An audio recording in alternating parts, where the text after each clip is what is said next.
Hello students, आज हम botany में पॉल्यूशन के अंदर डिस्कस करेंगे रेडियो एक्टिव पॉल्यूशन और नॉइज पॉल्यूशन के बारे में। तो सबसे पहले हम आएंगे radioactive pollution. Radioactive pollution क्या होता है? Radioactive pollution created by the radioactive element such as thorium, uranium, plutonium, strontium, calcium, cobalt, strontium etcetera. These are the major radioactive pollutants which create the radioactive pollution.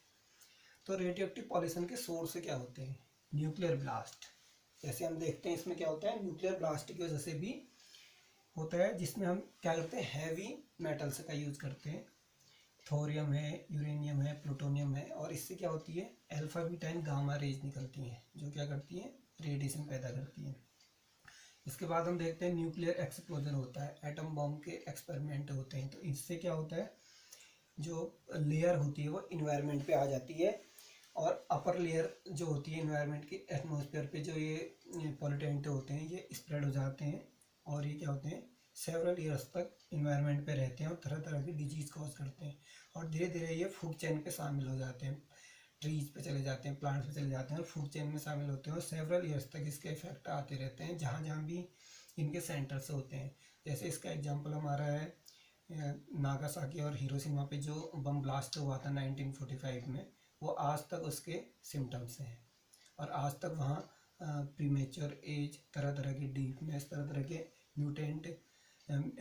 Mutation वाले child जो होते हैं पैदा हो रहे हैं, तरह तरह की डिजीज़ें चल रही हैं, वो सारा क्या है, रेडियोएक्टिव पॉल्यूशन की वजह से ही हो रहा है। अब हम देखेंगे इसके सोर्सेज क्या हैं रेडियोएक्टिव पॉल्यूशन के।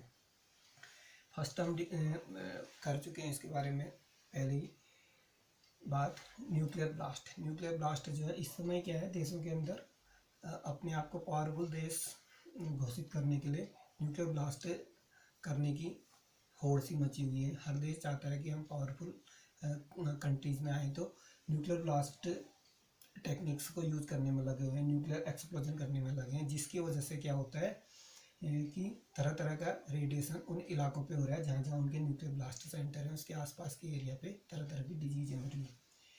नंबर 2 है by purification of heavy metals. Heavy metals का जब हम प्रॉपर यूज़ करते हैं तो उनका प्यूरिफिकेशन अगर प्रॉपरली नहीं हो पाए और उसका लीकेज होना शुरू हो जाए तो उससे भी तरह तरह की डिजीज़ होती है। इसके एग्जांपल्स हमने देखे थे, एक तो चेरनोबिल रसिया में हुआ था 1982 पे, न्यूक्लियर ब्लास्ट, न्यूक्लियर रिएक्टर में ब्लास्ट हुआ था जिसकी वजह से बहुत क्षति हुई थी, हानि हुई थी। और सेकंड था लेटेस्ट जो 2009 में फुकुशिमा जापान में न्यूक्लियर रिएक्टर में से गैसेस का रिसाव होना शुरू हुआ था, और उसकी वजह से वहाँ पे क्या हुआ था, बहुत हैवी रिस्क पैदा हो गया था उस समय। नेक्स्ट है न्यूक्लियर एपरेटस। न्यूक्लियर एपरेटस का अगर प्रॉपर मैनेजमेंट ना हो तो इसकी वजह से भी न्यूक्लियर एपरेटस का प्रॉपर मैनेजमेंट ना होने से रेडियोएक्टिव पॉल्यूटेंट जो है वो इन्वायरमेंट में रिलीज हो जाते हैं और रेडिएशन क्रिएट करना शुरू करते हैं। एटॉमिक एक्सप्लोजन, जैसे हम जानते हैं हमारा राजस्थान पे हुआ, पोखरण पे हुआ था, ऐसे ही हर कंट्रीज़ के अपने अपने एरिया होते हैं, वहाँ वो अपने न्यूक्लियर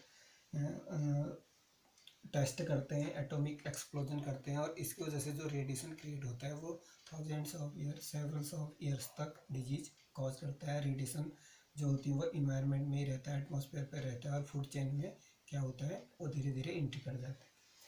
अब इफेक्ट क्या होते हैं इसके, रेडियोएक्टिव पॉल्यूशन से हमें इफेक्ट क्या क्या होता है? Premature old age. Premature old age, तो एज जो है समय से पहले ही आदमी मैच्योर होना शुरू हो जाता है, ओल्ड एज आनी शुरू हो जाती है। Leukaemia and bone cancer. Bone cancer और ल्यूकेमिया जो है स्ट्रोंशियम 90 की वजह से होना शुरू होता है, हमारी हड्डियाँ खोखली होनी शुरू हो जाती हैं, बोन कैंसर होना शुरू होता है। स्प्रेड ऑफ एपिडेमिक्स, तो तरह तरह की डिजीज़ें फैलनी शुरू हो जाती हैं, कोई डिजीज़ होती तो कंट्रोल नहीं हो पाती है। नर्वस सिस्टम फेलियर, रेडिएशन की वजह से जो एलिमेंट निकलते हैं, पॉल्यूटेंट निकलते हैं, ये क्या कर देते हैं, नर्वस सिस्टम पे अटैक करते हैं, जिससे नर्वस सिस्टम फेलियर होने लगता है। चेंजेज इन जीन्स, जीन्स में म्यूटेशन होना शुरू हो जाता है, और इस म्यूटेशन की वजह से क्या होता है, तरह तरह की डिजीजें होने लगती है। रेडियोएक्टिव पॉल्यूशन को कंट्रोल करने के लिए हम क्या कर सकते हैं कि कंट्रोल मेजर्स में एटॉमिक ब्लास्ट पे कंट्रोल कर सकते हैं, न्यूक्लियर टेस्ट को प्रिवेंट कर सकते हैं, रेडियो एक्टिव एपरेटस जो है उनका प्रॉपर मैनेजमेंट कर सकते हैं। हैवी यूज होना चाहिए इन चीज़ों का। अब आ रहा है हमारा next noise pollution. Noise pollution किसे कहते हैं? Unwanted sound which we can't bear is known as the noise. Noise और साउंड, एक लिमिट के बाद कोई भी जो साउंड है वो नॉइज का रूप ले लेती है। और इसके जो सोर्सेज होते हैं नॉइज पॉल्यूशन के, नॉइज पॉल्यूशन में भी क्या होता है हम देखते हैं, इसके जो सोर्सेज हैं, इंक्रीज ट्रैफिक इतना ज़्यादा बढ़ चुका है जिसकी वजह से क्या है, पॉल्यूशन बहुत ज़्यादा हो रहा है, नॉइज पॉल्यूशन या sound pollution. Booming of jet planes या हेलीकॉप्टर्स जब चलते हैं या एरोप्लेन जब चलते हैं तो काफ़ी तेज आवाज़ करते हुए चलते हैं और काफ़ी पॉल्यूशन, साउंड पॉल्यूशन क्रिएट करते हैं। ओवर क्राउडिंग स्ट्रीट्स, जहाँ बहुत ज़्यादा भीड़ भाड़ है वहाँ बहुत ज़्यादा पॉल्यूशन होता है। जितनी बड़ी मेट्रो सिटीज़ होती हैं उतना ज़्यादा पॉल्यूशन होता है वहाँ पे, साउंड पॉल्यूशन। मेले लगते हैं जहाँ वहाँ होता है, वहाँ पॉल्यूशन होता है। भीड़ भाड़ वाली जगहों पे पॉल्यूशन होना शुरू होता है। ट्रेन जब चलती है तो वो काफ़ी तेज़ आवाज़ करते हुए चलती है तो काफ़ी साउंड पॉल्यूशन उसकी वजह से होता है। इंडस्ट्रीज, बहुत सारे इंडस्ट्रीज होती हैं जिसमें तरह तरह का काम होता है, हैवी मशीनरी यूज होती है, उसकी वजह से भी साउंड पॉल्यूशन होता है। फैक्ट्रीज जो होती हैं उस पर कई तरह के काम होते हैं और कई तरह के पॉल्यूशन क्रिएट होते हैं जिसकी वजह से बहुत साउंड्स होती है और तरह तरह के काम होते हैं। इस वजह से क्या होता है, कई तरह का साउंड पॉल्यूशन क्रिएट होता है। अब जो साउंड पॉल्यूशन है या नॉइज पॉल्यूशन है, इसके इफेक्ट क्या होते हैं? फर्स्ट पे आ रहा है डीफनेस, बहरापन। एक्सेस अगर हम साउंड्स को सुनते रहेंगे तो क्या शुरू हो जाता है, इससे डीफनेस शुरू हो जाती है। जैसे कि WHO ने कहा भी है कि 35 से 45 डेसिबल के बीच की जो साउंड्स होती है वही हमारे लिए लाभदायक है। उससे ऊपर की जो भी साउंड्स होती है वो हार्मफुल होती है हमारे लिए। और हम ये देखते हैं कि जो WHO के हिसाब से है उसमें इंडस्ट्रियल जो एरिया है हमारे, वहाँ पे जो है 75 डेसिबल के आसपास साउंड्स रहती है। फैक्ट्रीज पे भी 75 के आसपास ही साउंड्स रहती है। और जो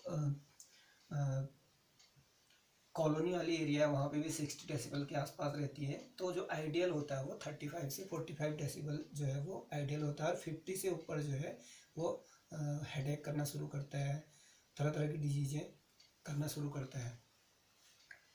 फिर आ रहा है हाई कोलेस्ट्रॉल। जैसे जैसे साउंड नॉइज पॉल्यूशन बढ़ते जाएगा, साउंड पॉल्यूशन बढ़ते जाएगा तो कोलेस्ट्रॉल की हाई कोलेस्ट्रॉल का अमाउंट भी लोगों में बढ़ना शुरू होता है। किसी किसी में उसके इफेक्ट आने शुरू होते हैं। परमानेंट लॉस ऑफ हियरिंग, धीरे धीरे ज़्यादा साउंड वाली प्लेस पे रहने पे हियरिंग कमज़ोर होनी शुरू हो जाती है और कान सुनना कम हो जाता है। हार्ट की तरह तरह की प्रॉब्लम्स शुरू हो जाती हैं, हार्ट प्रॉब्लम्स होनी शुरू होती हैं, हेडेक शुरू हो जाती है, सर दर्द, चिड़चिड़ापन आ जाता है लोगों पे और मेंटल डिसऑर्डर होने लगता है। तरह तरह की डिजीजें होती है जैसे जैसे नॉइज पॉल्यूशन बढ़ता जाता है। जैसे जैसे नॉइज पॉल्यूशन ज़्यादा होते जाएगा तो डिजीज होने लगती है। अब इसको हम कंट्रोल करने के लिए क्या मेजर कर सकते हैं? हमको सबसे पहले करना मोर प्लांटेशन इन दैट एरिया। ऐसी जगहों पे मोर एंड मोर प्लांटेशन होना चाहिए because tree is the good absorber of sound. जैसे हम जानते हैं पेड़ पौधे जो होते हैं साउंड के बहुत अच्छे एब्जॉर्बर होते हैं। Number 2, creation of more park. ज़्यादा से ज़्यादा पार्क लगानी चाहिए with maximum amount of tree. ज़्यादा से ज़्यादा वहाँ ट्री का प्लांटेशन हो और ज़्यादा से ज़्यादा पार्क का डेवलपमेंट हो ऐसी सिटीज़ पे, मेट्रो सिटीज़ पे, जिससे क्या हो, साउंड्स का एब्जॉर्प्शन ज़्यादा हो। Thick forest, formation of thick forest. ज़्यादा से ज़्यादा अगर हम फॉरेस्ट को डेवलप करेंगे तो वो ज़्यादा से ज़्यादा साउंड्स को एब्जॉर्ब करेगा। Formation of sound proof theatres, halls and gathering rooms. तो हमको थिएटर्स हैं, हॉल्स हैं, पिक्चर हॉल्स हैं, गैदरिंग हॉल्स हैं, ये साउंड प्रूफ बनानी चाहिए जिसकी वजह से क्या होगा, साउंड इधर उधर ना जाए और पॉल्यूशन कम हो। यूज लेस और sound devices in industries and automobile sector. Industries और ऑटोमोबाइल सेक्टर्स में ऐसी डिवाइस डेवलप होनी चाहिए जो लेस नॉइज पॉल्यूशन करे। Use cotton on ear at noisy place. जब भी हम ऐसे हैवी ट्रैफिक वाली एरिया पे या जहाँ साउंड पॉल्यूशन ज़्यादा ऐसी जगह पे जाए तो हमें कॉटन प्लग ईयर पे यूज़ करनी चाहिए अपने, जिससे कि हमें साउंड की प्रॉब्लम कम हो, ज़्यादा sound. Strictly bar on the heavy use of loud speaker and DJ और लाउड स्पीकर का ज़रूरत से ज़्यादा यूज क्या होना चाहिए, बैन होना चाहिए, जिसकी वजह से काफ़ी पॉल्यूशन होता है, sound pollution. Little use of crackers at Diwali time, Diwali के टाइम पे क्रैकर्स का ना के बराबर यूज हो, जिसकी वजह से क्या होता है, काफ़ी पॉल्यूशन होता है। तो आप लोग अब पॉल्यूशन के सारे चैप्टर पढ़ चुके हैं, जनरल ओवरव्यू पढ़ चुके हैं, air pollution, water pollution, noise pollution, sound pollution, radioactive pollution, सारे पॉल्यूशन के बारे में आप पढ़ चुके हैं। Thank you very much.